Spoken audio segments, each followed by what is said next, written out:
મિત્રો, પ્રાચીન કાળમાં એક રાજા નકુલનું રાજ ચાલે છે અને રાજા નકુલ એટલા બધા વૈભવશાળી અને પ્રમાણિક છે એટલે એના નગરમાં બધાય માણસો સુખ સંપત્તિ અને દુઃખ વગરના છે. કારણ કે એ રાજ્યમાં બેન દીકરીઓ માતાજીના વ્રત તપ અને ભાવે ભક્તિ કરે છે. તેથી આ રાજ્ય ઉછળખેમ ચાલી રહ્યું છે અને આડોશ પાડોશના રાજા આ રજવાડા ઉપર ચડાઈ પણ કરતા નથી, કેમ કે બધી જગ્યાએ આ રાજાના સારા સંબંધ છે અને હેમખેમ રજવાડું ચાલી રહ્યું છે. અને એવાકમાં એક દિવસની વાત છે. ઘટના એવી બને છે કે આ રાજા ઘોડે સવાર થઈ અને જતો હોય છે. એવાકમાં રસ્તામાં એના ગામની બેન દીકરીઓ જોવા મળે છે અને તેમના હાથમાં માટીની સાંઢળીઓ હોય છે અને જળમાં ભદ્રાવા જતી હોય છે.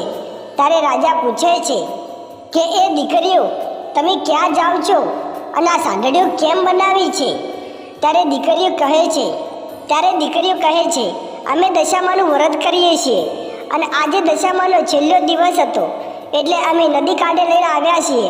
આ સાંઢળીને જળમાં ભદ્રાવીશું અને દશામાના વ્રતને આજે વિધિ વિધાન સાથે પૂર્ણ કરીશું.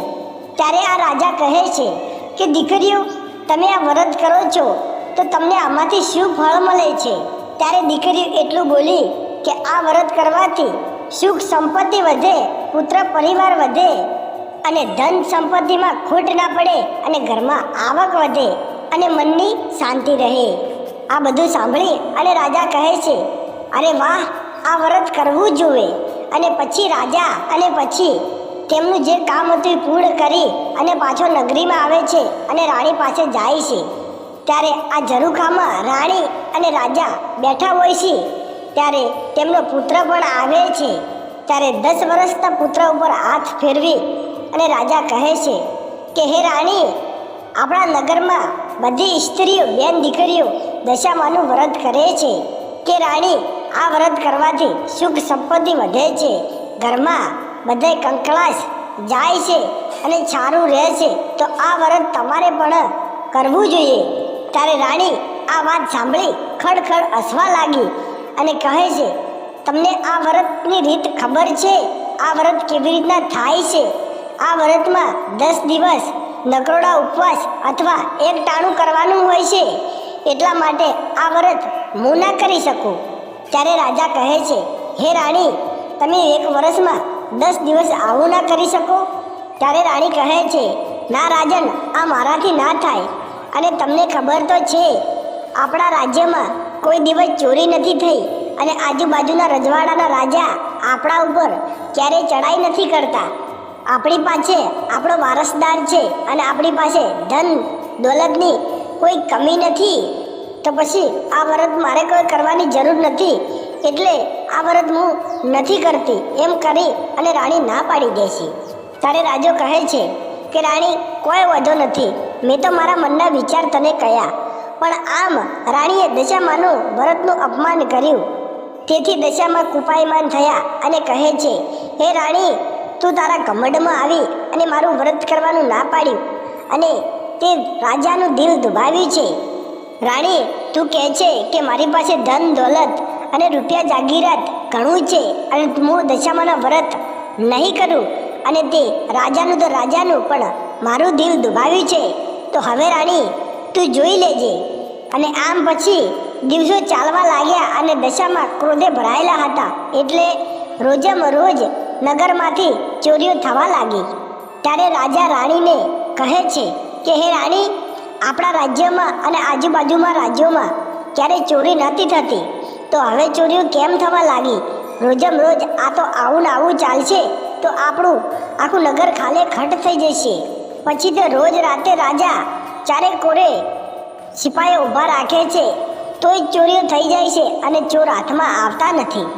મિત્રો, પછી આ રાજાના શરીર ઉપર એવો ઘોટ નીકળે છે. ત્યારે રાણી કહે છે કે હે રાજા, તમારા શરીરમાં ઘોટ કેમ નીકળ્યો? અને આજુબાજુના નગરમાં પછી ખબર પડે છે. ત્યારે નગરના લોકો એમ કહેતા હોય છે કે રાજા સામે જવાય નહીં અને રાજા પાછું બાજુમાં બેસાય નહીં, રાજાને ઘોટ નીકળ્યા છે. આખું ગામ વાતો કરવા લાગે. અને રાજા સાવ એકલા પડી ગયા. રાણી પણ રાજા પાસે જતી નથી અને હવે તો આજુબાજુના રજવાડાના રાજા ચડાઈ કરવાની ધમકી આપવા લાગ્યા.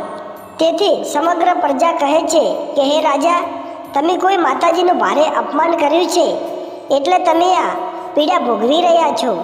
એટલા માટે તમે આ રાજ્ય છોડીને જતા રહો, ન કે પછી અમે આ રાજ્ય છોડી અને બીજા રાજ્યમાં જતા રહીએ. ત્યારે રાજાને ઘણું બધું દુઃખ થાય છે અને રાજા કહે છે, ના ના, તમારે આ રાજ્ય છોડીને જવાની જરૂર નથી. તમે અહીંયા રહો, અમે આ રાજ્ય છોડી અને જતા રહીએ છીએ. પછી રાજા, રાણી અને કુંવર ત્રણેય જણા ગુપ્ત રસ્તેથી કોઈને ખબર ના પડે એવો વેશ પલટો કરી અને ત્યાંથી નીકળી જાય છે. પછી ચાલતા ચાલતા એક ગામમાં જાય છે અને એ ગામમાં જઈને ઊભા રહે છે. ત્યારે એ ગામમાં એક ડોશીમાની ઝૂંપડી ભડ આગમાં છલકતી હોય છે અને ડોશીમાં એમાંથી રાડ પાડે છે અને કહે છે, કોઈ બચાવો, કોઈ બચાવો. એટલી વારમાં રાજા, રાણી અને કુંવર ત્રણેય જણા ત્યાં ઊભા હોય છે. પણ રાજા અને રાણી જોઈ રહી છે પણ કેવી રીતના એમાંથી બચાવવા ડોશીમાને. ત્યારે કુંવરની સાથે ચાલી અને કુંવર બચાવવા જ્યારે જાય અને આમ હાથ પકડે છે ત્યારે ડોશીમાએ હાથ પકડી અને કુંવરને અંદર આગમાં ખેંચી જાય છે અને ત્યાં સમાવેશ થઈ જાય છે. રાજા, રાણી દોડીને ત્યાં જાય છે અને ઘણી કોશિશ કરે છે બહાર કાઢવાનું, પણ કોઈ દેખાતું નથી. કુંવર ત્યાં ક્યાં ગયો કોઈ પત્તો ના લાગ્યો. રાણી ત્યાં ઊભી રડે છે. ત્યારે રાજા કહે છે, હે રાણી, આ દશામાનું વ્રત કરવાનું તે ના પાડ્યું ને, એટલે આ દશા બેઠી છે. અને હવે કોણ જાણે કે આપણે હવે કેવા કેવા કષ્ટ હજી સુધી ભોગવવા પડશે. ત્યારે રાજા કહે છે, હે રાણી, ચાલો આપણે આગળ નીકળી જઈએ, એટલે કે આ ગામને ખબર પડશે ને તો એમ જાણશે કે આ ઝૂંપડું વયને સળગાવ્યું છે, તો આપણને મારી કૂટી અને સળગાવી મૂકશે. તે આપણે અહીંથી ભાગી જઈએ એમ કરી ત્યાંથી આગળ નીકળે છે. હવે ચાલતા ચાલતા રાજા રાણીના પગમાં ક્યારે ઠોકર ના વાગતી, એની બદલીમાં રાજા રાણીના પગમાં કાંટા કાંકરા વાગી પગ લોહી લવણ થઈ ગયા છે. અને આમ આ ગામથી બીજા ગામ જાય છે, એના ભાઈબંધના દોસ્તારોના ઘરે જાય છે, પણ કોઈ એને ઓળખતું નથી અને ધક્કા મારી ગામની બહાર કાઢે છે. અને રાણીને તો આજે બે દિવસ થઈ ગયા, અન્ન કે દાણો ખાવાનો અનાજ મોંમાં નથી મૂક્યું. ત્યારે રાણી કહે છે, હે રાજા, હવે હું નથી ચાલી શકતી અને મારા માટે કંઈક ખાવાની તમે વ્યવસ્થા કરો. હવે તો મારાથી પગ આગળ નહીં ઉપડે. 2-3 દિવસ ખાધા પીધા વગર થઈ ગયા છે. હવે તો કંઈક કરો, લગે પછી મારો જીવ નીકળી જશે. ત્યારે રાજા કહે છે, હે રાણી, હું તમારી માટે કેવી રીતના ભોજન લાવું? મેં જો જઈ અને હાથ લાંબો કરું છું તો મને મારે છે લોકો અને ઘરની બહાર ધક્કા મારીને કાઢે છે. હું શું કરું હવે? હવે મને પણ એમ જ થાય છે કે આ જીવન ટૂંકાવી નાખું અને મોતને ઘાટ ઉતારી દઉં. અને પછી આમ દિવસો ઉપર દિવસો વીતવા લાગે અને 1 વર્ષ પૂરું થાય છે અને શ્રાવણ મહિનો આવે છે. ત્યારે શ્રાવણ મહિનામાં આ રાણી દશામાનું વ્રત લે છે અને 10 દિવસ દશામાનું વ્રત કરે છે. ત્યારે દશામાં તેમની ઉપર પ્રસન્ન થાય છે અને કહે છે, હે રાણી, તે મારું વ્રત કર્યું છે તો હું તારા ઉપર પ્રસન્ન થઈશું. માગ, તારે જે જોવે એ આજે હું તને આપવા તૈયાર છું. ત્યારે રાણી કહે છે, હે માં, તમે તો દુખિયાની દાતાર અને દુખિયાની બેલી છો. મને એવું વરદાન આપો કે હું કાયમ માટે તમારી ભક્તિ કરી ગઉં એવી મને શક્તિ આપો. ત્યારે દશામાં કહે છે, તથાસ્તુ. એટલું કહી હાથ આમ કરે છે ત્યારે એના પતિના કોટ બધો મટી જાય છે અને રાજા રાણી આ બંને જણા હતા એવા ને એવા બની જાય છે અને કહે છે, તું જા ઘરે, તું જે ગામમાં આવી હતી એ ગામમાં જાજે. તારો દીકરો તને પાછો મળી જશે અને તારા ગામમાં તારું સ્વાગત કરી અને તને ગાદી બેસાડશે. આમ કહી દશામાં અદ્રશ્ય થઈ ગયા અને રાજા રાણી બની ગયા. અને ત્યાંથી ચાલતા ચાલતા એ ગામ આવે છે. એ ગામ આવે ત્યારે તેમનો દીકરો ત્યાં રાહ જોઈ અને ઊભો હોય છે. માં, તમે ક્યાં જતા રહ્યા હતા? હું તમારી એક ક્યારનો રાહ જોઉં છું. એમ કહી દીકરાને લઈ ગામમાં ગયા. ત્યારે વાગતા ઢોલે એને ગામ જણાએ વધાવ્યા અને રાજપાટ પાછું સોંપ્યું. અને આમ રાજા રાણી દશામાની ભક્તિ કરે છે અને પૂજા પાઠ કરી અને એક મહેલમાં મંદિર બનાવ્યું. તો મિત્રો, રાજા રાણીને દશામાં જેવા ફળ્યા એવા જેટલા બી વ્રત કરે એટલાને દશામાં ફળજો.